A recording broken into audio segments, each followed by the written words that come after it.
এটা হচ্ছে series connection আর এটা হচ্ছে প্যারালাল কানেকশন। তো আমরা যখন সিরিজে ডেকোরেটিভ লাইট বা কোনো লোড কানেকশন করব, তখন যদি একটা লোড খারাপ হয়ে যায় এখানে, তো পুরো সার্কিটটা ব্রেক হয়ে যায় আর তার মধ্যে কোনোটাই জ্বলবে না।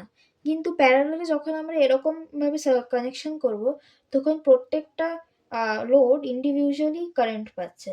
তো যদি একটাও খারাপ হয়ে যায়, বাকি দুটো সোর্স থেকে কারেন্ট যাচ্ছে বলে বাকি দুটো জ্বলতে থাকবে।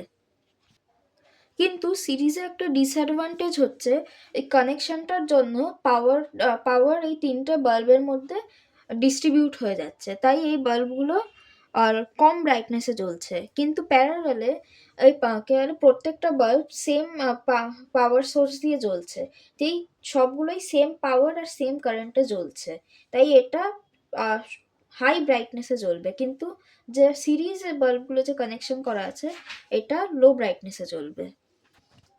তাই আমাদের বাড়িতে যখন কানেকশন করা হয় ইলেকট্রিক্যাল কানেকশন, তা আমরা সবসময় প্যারালালে কানেকশন করি।